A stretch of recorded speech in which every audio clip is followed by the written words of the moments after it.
Rate law and rate constant सबसे best part है numerical के लिए।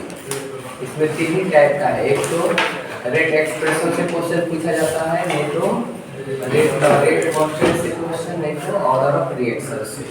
अभी देखिए रेट लॉ है क्या, सपोज ए प्लस बी से बन रहा है सी।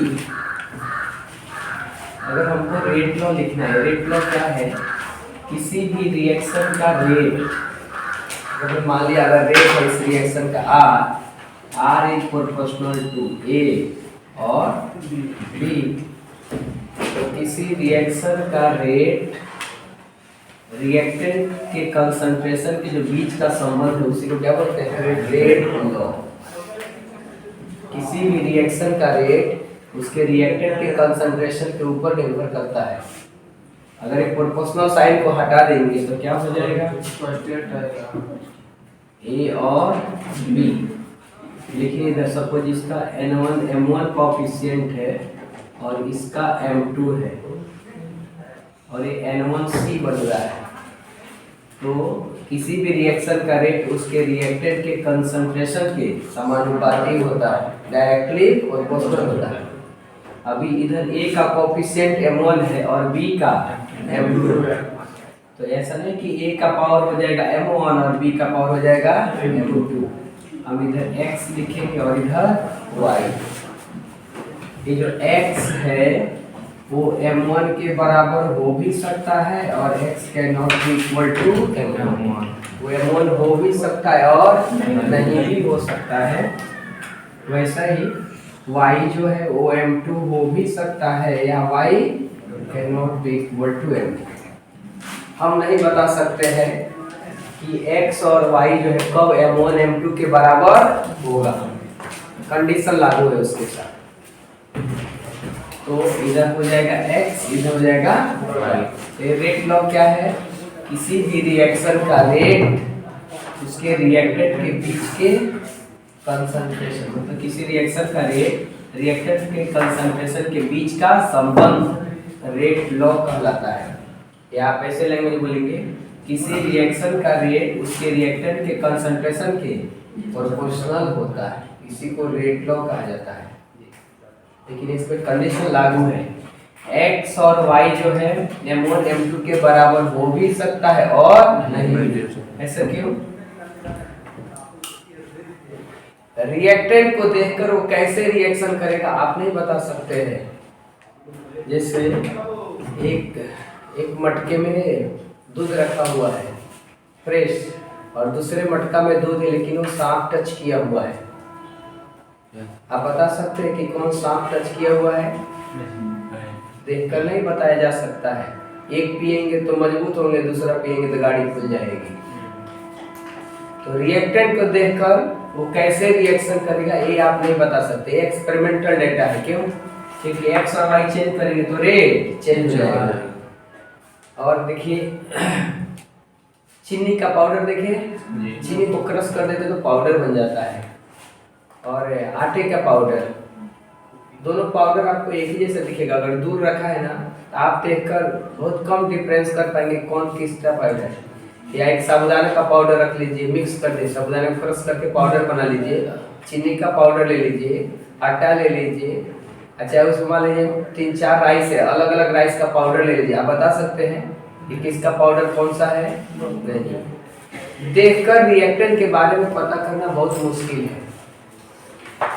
या और भी है, जैसे हाँ मैदा और आटा, सुनिए बताता हूँ, मिर्च आता है ना, मिर्च तो सेम लेंथ सेम कलर रहेगा, लेकिन एक खाएंगे तो काम खड़ा कर देगा, दूसरा खाएंगे तो कोई प्रभाव नहीं पड़ेगा। तो रिएक्टेंट को देखकर उसके बारे में नहीं बताया जा सकता है कि वो कैसा रिएक्शन करेगा। तो ये जो ऑर्डर x और y जो है ना वो एक्सपेरिमेंटल डेटा होता है, एक्सपेरिमेंट करने के बाद ही पता चलेगा कि उसका रिएक्शन कैसे हो रहा है। तो x और y हम नहीं बता सकते हैं, कंडीशन के हिसाब से ये x जो है M1 के बराबर हो भी सकता है और नहीं भी हो सकता है। कब कंडीशन है वो आगे आएगा, अभी अगर बता देता हूँ आपके लिए। अगर ये लिख के मिलेगा कि ये रिएक्शन एलिमेंट्री रिएक्शन है, एलिमेंट्री रिएक्शन प्राथमिक है, तो हम उस टाइम पे जो ये कोएफिशिएंट होता है वही ऑर्डर बन जाता है।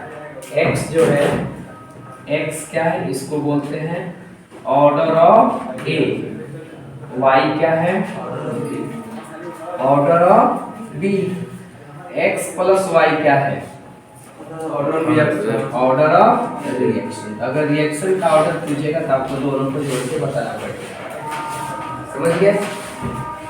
फिर से बता रहा, किसी रिएक्शन के रेट और उसके रिएक्टेंट के कंसंट्रेशन के बीच के संबंध को रेट लॉ कहा जाता है और इस प्रोपोर्शनल कांस्टेंट को रेट कांस्टेंट कहा जाता है। के जो है, के को आप रेट कांस्टेंट कहिए या इसी का दूसरा नाम है वेलोसिटी कांस्टेंट। इसी का एक तीसरा नाम है स्पेसिफिक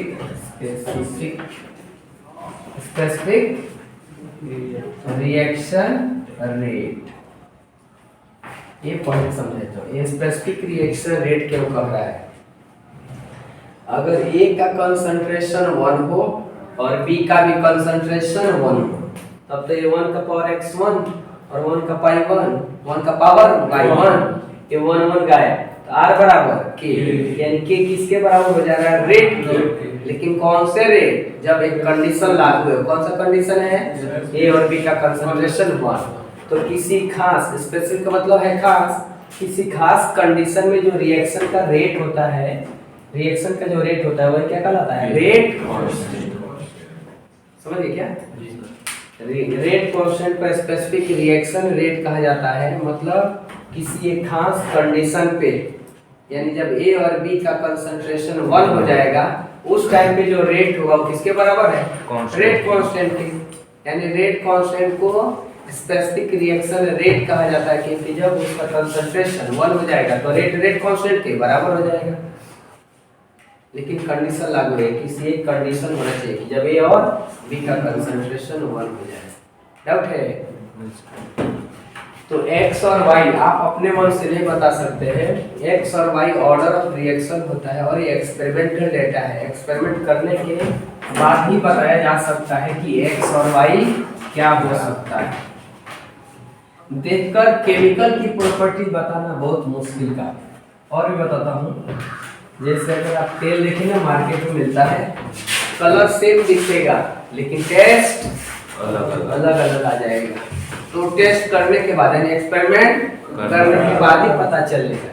जैसे लड्डू, 2 लड्डू सेम तरीके का दिखेगा लेकिन खाएंगे तो एक में शुगर ज्यादा रहेगा, एक शुगर फ्री भी रह सकता है, मतलब कम रहेगा। तो अभी देखिए, अभी हमको यूनिट निकालना है, यूनिट ऑफ रेट। अच्छा, रेट का रेट एंड रेट कांस्टेंट। यहाँ से भी एक ऑब्जेक्टिव बहुत श्योर रहता है आने का, यूनिट। तो रेट क्या होता है? कल ही बताया था, change in concentration upon time. तो यहाँ पे कंसंट्रेशन सांद्रता किस में रहता है? मोलारिटी लेंगे या मोलारिटी लेंगे या नंबर? मोलारिटी प्रति लीटर। कंसंट्रेशन जो है वो मोलारिटी है, यानी मोल पर लीटर। तो इसके जगह पे अगर हम लोग लिख लें मोल पर लीटर और टाइम का सेकंड, तो आर का यूनिट बन जाएगा मोल लीटर। कभी कभी रिएक्शन जो है प्रेशर के टर्म में होता है, जैसे H2 plus O2 gives H2O। ये भी गैस है, ये भी गैस है। तब अगर हम रेट देखेंगे तब ये रेट का जो यूनिट मिलेगा, कंसंट्रेशन की जगह पे क्या आप लिख सकते हैं? एटीएम, एटीएम लिख सकते हैं, बार लिख सकते हैं, टॉर लिख सकते हैं। ये प्रेशर का मेजर करने का तरीका है। ये क्या हो जाएगा? एटीएम पर सेकेंड, यानी कंसंट्रेशन के जब पूरे एटीएम चला गया, एटीएम पर सेकेंड और बार पर सेकेंड, टॉर पर सेकेंड, एमएम ऑफ एचसी पर सेकेंड। ये दोनों यूनिट में हमको पढ़ना है। तो ये तो रेट हो गया। अब रेट कांस्टेंट का यूनिट देखिए ध्यान से। अभी हमको पता है ए से बी कोई रिएक्शन है, इसके लिए मेरे को रेट लॉ लिखना है, तो मैं क्या लिखूंगा, R इक्वल टू के ए के पावर x, या अगर सिंगल है तो हम लिख देंगे n। इसका कोएफिशिएंट 1 है, आप अपने मन से 1 नहीं लिख सकते हो, रॉन्ग हो जाएगा। तो हमको k निकालना है, तो सब तो k क्या हो जाएगा, r बाई a के power n। r rate constant, sorry rate of reaction है, इसका यूनिट तो हमने निकाल लिया है, क्या है, ऐसे लिखिए। एक और इसका यूनिट दीजिए, जनरलाइज कंसंट्रेशन बाय टाइम। तो मैं इसका लिख रहा कंसंट्रेशन बाय टाइम, और ये भी क्या है, कंसंट्रेशन, लेकिन कंसंट्रेशन का पावर n। तो अगर आप इसको सेपरेट करेंगे, कंसंट्रेशन है कंसंट्रेशन के पावर, तो इधर पावर 1 हो जाएगा, तो ये क्या हो जाएगा, कंसंट्रेशन के पावर 1 माइनस n और टाइम इनवर्स, ये जनरलाइज हो गया।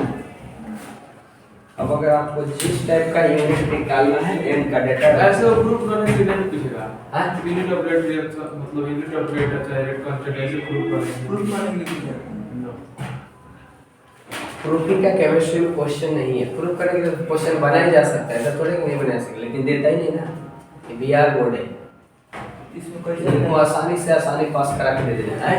कैसा आएगा, यूनिट आएगा, यूनिट अब पहले बताता हूं, जैसे first order, second order, third order, zero order, उसका यूनिट है। हां यूनिट पूछेगा। अब देखिए, अब अगर हमसे तो हमको जनरलाइज पता चल गया कि ये कंसंट्रेशन का पावर 1 माइनस n और टाइम इनवर्स, ये बेस हो गया। अब अगर n बराबर 1 हो,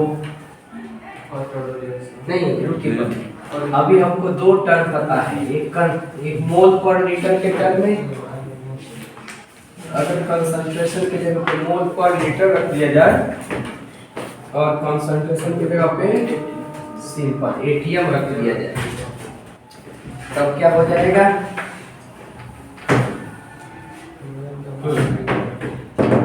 तो K का यूनिट बनेगा मोल पर लीटर के पावर 1 माइनस n, और टाइम का सेकंड रख दूं सेकंड, तो ये K का यूनिट क्या बनेगा, मोल के पावर 1 माइनस n, लीटर के पावर चेंज कर दूं क्या,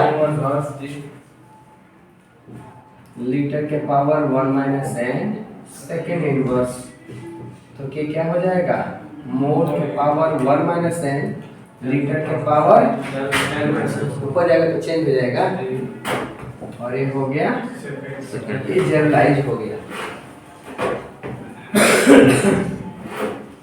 अभी n बराबर 1 रखिए, सॉरी n बराबर 0, तो क्या कहलाएगा, जीरो ऑर्डर। तो K का यूनिट जब निकालेंगे तो 1 माइनस 0, यानी केवल मोल बचेगा, मोल 1 माइनस 0 माइनस माइनस 1, तो लीटर का पावर माइनस 1 हो जाएगा, और इधर सेकेंड, यानी जीरो ऑर्डर रिएक्शन के रेट कांस्टेंट का यूनिट हो गया। अगर हम यहाँ पे फर्स्ट ऑर्डर कर दे, n बराबर 1, तब क्या हो जाएगा, 1 माइनस 1 0, 1 माइनस 1 0, सेकेंड इनवर्स हो जाएगा। अभी n बराबर 2, तो क्या हो जाएगा, यानी सेकेंड ऑर्डर, यूनिट बोलिए 1 माइनस 2, यानी माइनस 1, यानी मोल पर माइनस 2 माइनस 1, यानी लीटर पावर 1, और इसको ध्यान से देखिए, बहुत खतरनाक तरीका है, चेंजेस बहुत ज्यादा हो तो याद करना आसान, जब पास में चेंजेस होता है, जैसे ऑर्गेनिक में बहुत लोग बाउंड रहता है, क्योंकि वो इंटरकनेक्टेड टर्म है, सुपर कनेक्शन है, नहीं अल्केन में भी आएगा, अल्कीन में भी आएगा, अल्काइल हाइड्राइड में वही रिएक्शन आएगा, कंफ्यूजन किधर आता है, इधर मोल है, इधर मोल इनवर्स है, इधर लीटर इनवर्स, मोल के पावर माइनस 1, दोनों गड़बड़ है, सेकंड इनवर्स सेकंड इनवर्स, तो ये सब याद नहीं रखना चाहिए, याद रखना चाहिए जनरलाइज, जैसा जरूरत पड़ेगा वैसा कहानी खत्म। ये तो कोई अगर रट्टा मारेगा ये दे देगा नहीं 1/3 रिएक्शन 1/3 ऑर्डर रिएक्शन एक की जगह पे क्या रखेंगे 1/3 नहीं 5th ऑर्डर रिएक्शन है 5 कुछ भी हो सकता है समझ गए। प्रेशर की टर्म में अगर आप डिफाइन करेंगे इसको तब तो यही टर्म है। तो k का यूनिट क्या बनेगा atm का पावर 1 - n और टाइम का सेकंड n बराबर 0 के लिए 0 ऑर्डर के लिए k का यूनिट क्या बनेगा atm सेकंड इनवर्स n बराबर 1 के लिए क्या बनेगा सेकंड इनवर्स n बराबर 2 के लिए क्या बनेगा atm इनवर्स। थोड़ा गड़बड़ टर्म है हमको थोड़ा सा अगर मिस्टेक करेंगे तो और बहुत खुशी में अगर करने के पेपर तभी गड़बड़ होता है लगता है अच्छा ये तो हमको 100% याद है पता चलेगा जा गड़बड़ हो गया वो। तो ये जनरलाइज टर्म हमको याद रखना समझ गए ना। चलिए ये हो गया रेट कांस्टेंट का यूनिट। अब इस पे क्वेश्चन बहुत पूछा जाता है देखिए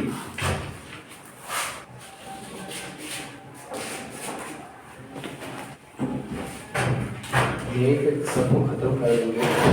अगर ए से बी कोई रिएक्शन है तो हम लोग जब रेट लॉ लिखने जाएंगे तो क्या लिखेंगे R = K ए के पावर s करेक्ट ना।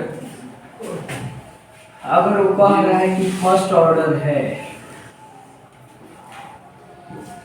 तो R बराबर क्या हो जाएगा K ए के पावर 1 यानी R = K A। अब अगर क्वेश्चन में कह रहा है कि देखो अगर ए का कंसंट्रेशन डबल कर दिया जाए तो रिएक्शन का रेट कितना गुना हो जाएगा। ये तो अपना इक्वेशन हो गया। कंडीशन लागू है कि अगर ए का कंसंट्रेशन 2a कर दिया जाए तो रिएक्शन का रेट क्या हो जाएगा ए की जगह पे 2 है तो हम लिखेंगे r की जगह पे क्या हो जाएगा r डैश। इस इक्वेशन में पुट करना है मतलब क्वेश्चन ऐसा दिया रहेगा कि जब ए का कंसंट्रेशन डबल हो तो रिएक्शन का रेट क्या होगा। तो मैं मान लिया कि r की जगह पे r डैश। तो जब हम इस इक्वेशन में यानी समीकरण 1 से जब r के जगह पे r डैश रखेंगे तो k a के जगह पे 2 तो कितना हो जाएगा 2 बाहर आएगा k और a k और a यही तो r है यानी r डैश क्या हो गया 2r यानी जो पहले जो भी रेट होगा उसका वो डबल हो जाएगा। डबल क्या अगर वो कहा है नहीं अगर a की जगह पे 3a हो गया यानी कंसंट्रेशन 3 गुना हो गया तो फिर से r की जगह पे r डैश फिर से वही कहानी समीकरण by equation 1 by equation 1 r की जगह पे जब हम r डैश रखेंगे तो बाउंस हो रहा क्या तो k और a की जगह पे 3 तब क्या हो गया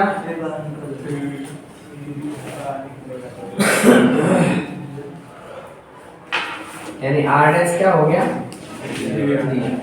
तो अगर फर्स्ट ऑर्डर रिएक्शन है तो जितना कंसंट्रेशन अगर डबल हो रहा है तो रिएक्शन का रेट डबल अगर ट्रिपल हो रहा है रिएक्शन तो रिएक्शन का रेट ट्रिपल। इसके रिवर्स एक क्वेश्चन आप पूछता है ना कि मतलब दोगुनी हो जाती है तो इसका रेट 40 का। हाँ तो आएंगे।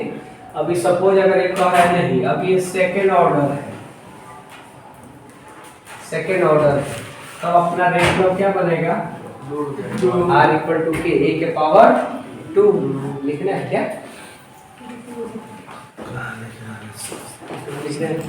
एक्चुअली पहले ऐसे कुछ चेंजेस हो रहा होगा ना इधर तो थोड़ा बहुत इधर हो सकता है मीनिंग है सेम है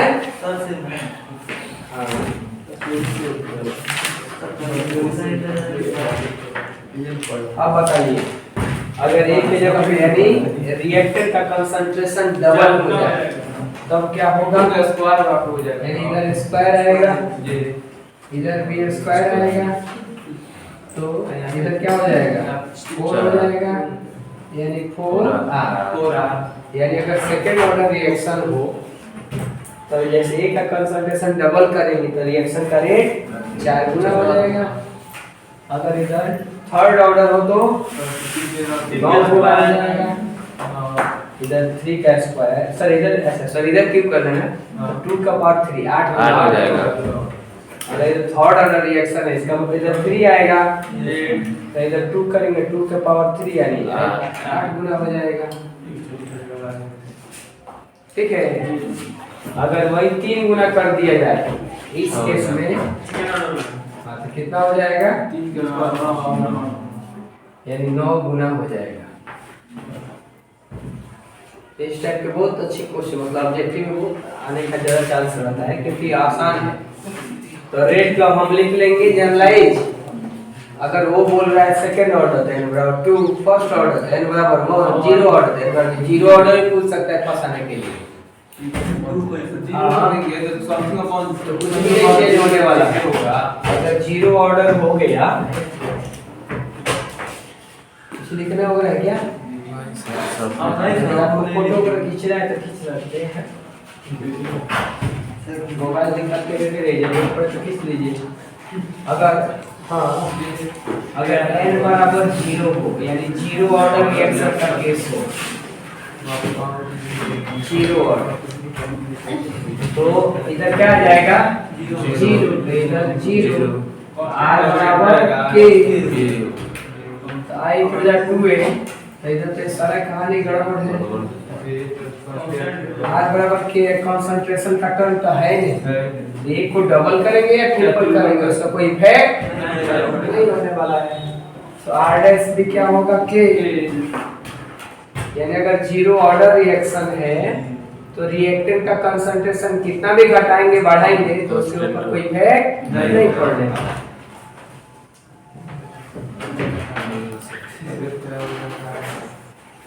ठीक है, ऐसे भी अपलोड कर देने वाला हूँ तो आप अगर बाद में रिवीजन करना सोच रहे हैं तो खाना खाते वक्त एक बार सुन लीजिए, काफी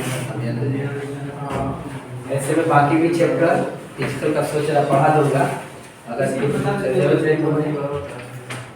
चलिए ये हो गया। अभी क्वेश्चन इसका उल्टा है। अभी ऑर्डर हमसे पूछता है, कंडीशन दिए जाता है जैसे ए से बना बी, हम लोग रेट लॉ लिखेंगे। रेट तो क्या लिखेंगे r इक्वल टू के ए के पावर n। कह रहा है कि यदि रिएक्शन यदि इफ ए का कंसंट्रेशन डबल कर दिया जाए तो रिएक्शन का जो रेट है वो 3 गुना हो जा रहा है। क्वेश्चन में है कि अगर ए का कंसंट्रेशन डबल हो तो r डैश बराबर 3r हो रहा है, तो ऑर्डर क्या होगा? सिंपल, ऑर्डर क्या होगा? तो हमको पता कि ए रेट है, r बराबर k ए के पावर n। तो अगर कि जब a के जगह पे 2a रखना है तो r तो रिएक्शन का रेट क्या हो जाएगा? ए की जगह पे अगर मैं 2a रखूंगा 2a तो r के जगह पे मैं r डैश रखूंगा। जब इसको बदलेंगे तो ये भी तो बदल जाएगा ना। लेकिन अब इधर कंडीशन एक और दिया है कि जो r डैश है वो बाद वाला रिएक्शन का रेट कितना आ रहा है 3r। तब मैं इधर रख दूंगा 3r बराबर k और 2a के पावर n। तो 3r बराबर k 2 के पावर n और a के पावर n। 3r बराबर 2 के पावर n k और a के पावर n के a के पावर n तो हमको पता है कि r है, तो इसके जगह पे रख देंगे 3r बराबर 2 के पावर n और r से r गए। तो 3 बराबर हो गया 2 के पावर n निकालना है। थोड़ा गड़बड़ क्वेश्चन है, 2 के पावर n बराबर 3 n निकालेंगे तो क्या होगा? अभी क्वेश्चन उल्टा पुल्टा हो गया, कुछ नहीं बनाया जा सकता है। log लेंगे दोनों तरफ, कहानी खत्म हो जाएगा। तो log 2 के पावर n बेस में 10 3, तो m के पावर n क्या होता है log n log 3 base 10 n क्या हो जाएगा log 3 base 10 by log 2 base 10। log 3 का डेटा पता है 0.477 और इसका है 0.301, डिवाइड कर देंगे तो यह जाएगा 1.5 के आसपास ले आएगा। 0.47 है तो 0.45 के आसपास है, 0.30 है तो 0.5, अगर इसको अप्रॉक्स लिखेंगे तो 0.45 और 0.30 पॉइंट हटाएंगे तो 45/30 45 3/2 1.5 नहीं आएगा। एक बार और ऐसा ऐसा तो पता है सर डिवाइड कर पीछे का पता है डिवाइड कर तो 3r बराबर 2 और n r 3r और n उसमें उसको डिवाइड करके निकालते हैं r y r हाँ तो बता उस तरह भी कर सकते हैं ना, मतलब log का इस केस में गड़बड़ है, इस केस में बिना log लिए नहीं निकलेगा। कहां से आएगा उसमें हैं याद रहेगा log तब उसमें लेकिन इस क्वेश्चन में कैसे बनाएंगे तो log लेना ही पड़ेगा। हैं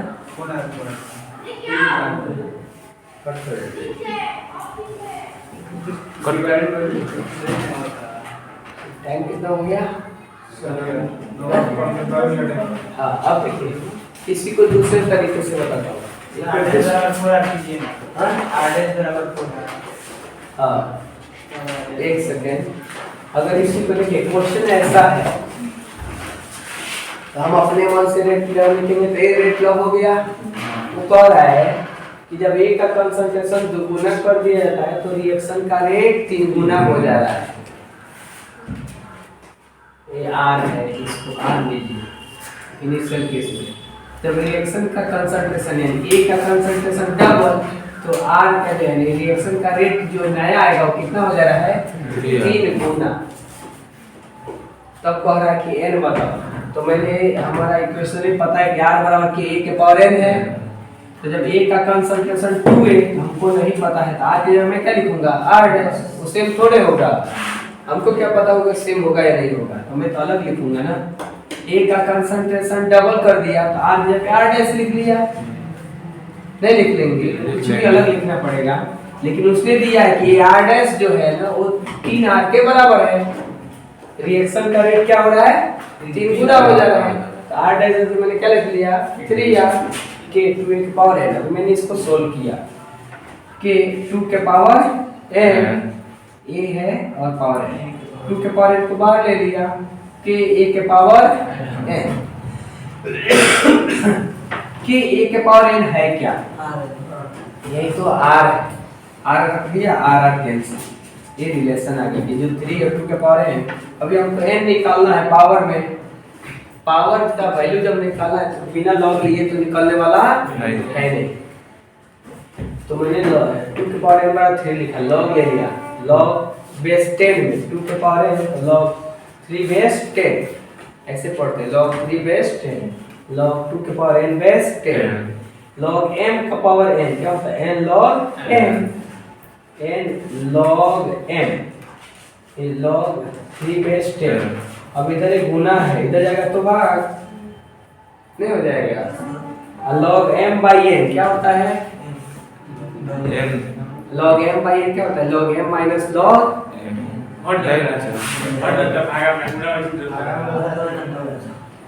तो log m by n है ये log m minus log n अगर आता तब होता